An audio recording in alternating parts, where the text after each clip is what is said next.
جب آپ بغیر کسی وجہ کے خوشی محسوس کریں تو جان لیں کہ کبھی کہیں آپ نے کسی شخص کے لیے آسانی پیدا کی ہوگی۔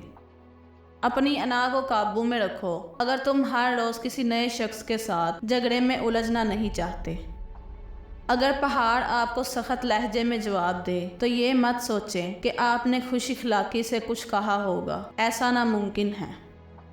اگر آپ نے کبھی مصائب اور تکالیف کا سامنا نہیں کیا تو آپ کو خوشی اور سکون کی مٹھاس کا اندازہ کیسے ہوگا؟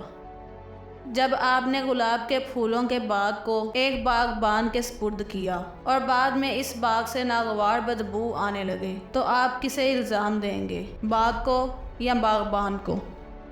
اگر ایک دم سے اپنا دل بوجھل لگنے لگے تو اس کی وجہ یہی ہے کہ آپ نے زندگی میں کہیں نہ کہیں کسی کو تکلیف پہنچائی ہوگی۔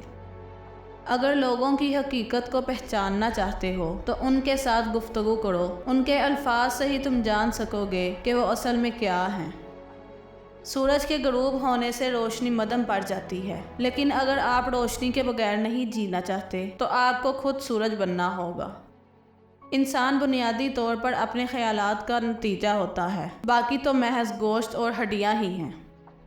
الفاظ کچھ بھی نہیں ہیں، لوگ اس کی جانب مائل ہوتے ہیں جو آپ کے دل میں ہے۔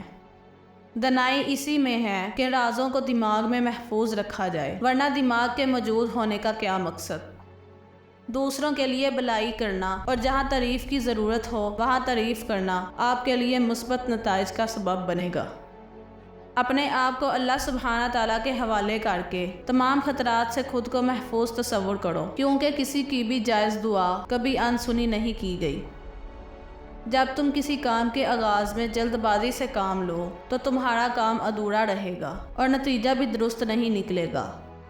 یاد رکھیں کہ کسی شے کے حصول کی دعا کرتے وقت یہ مت سوچیں کہ وہ چیز آپ کو جلد مل جائے، کیونکہ ہم بہت سی چیزوں کی تمنا رکھتے ہیں، ان میں سے سب ہمارے لیے فائدہ مند نہیں ہوتی، بلکہ اکثر تو ہمارے لیے بربادی کا سبب بنتی ہیں۔ ضروری نہیں کہ پھانسی کے تمام تختے لکڑی کے ہی ہوں، عہدہ، مرتبہ اور دولت بھی پھانسی کے تختے ثابت ہو سکتے ہیں۔ جب اللہ سبحانہ تعالیٰ ہمیں آزمائش میں ڈالنا چاہے تو وہ ہمیں بڑی بڑی سلطنتیں، بے پناہ دولت اور زندگی میں رشک کرنے والا مرتبہ عطا کرتے ہیں۔ رات کا دورانیہ طویل ہوتا ہے، یہی وہ وقت ہے جب کسی سے خوفزدہ ہوئے بغیر ہم اپنے خالق و مالک کے ساتھ راز و نیاز کی گفتگو کر سکتے ہیں۔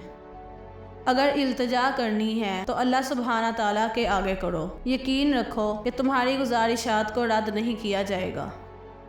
جو شخص خود کو محفوظ سمجھتا ہے اور یہ سوچتا ہے کہ برے کام کرتے ہوئے اسے کوئی نہیں دیکھ سکتا، وہ کم عقل یہ نہیں جانتا کہ وہ ہر وقت اپنے خالق کی نظروں میں ہے اور ہر عمل کا نتیجہ مل کر رہتا ہے۔ ہمارے خالق کی سخاوت اور رحم دلی کی کوئی حد نہیں، لیکن اس کا تجربہ کرنے کے لیے ہمیں اللہ سبحانہ تعالیٰ کی ذات پر دل و جان سے یقین کرنا ہوگا۔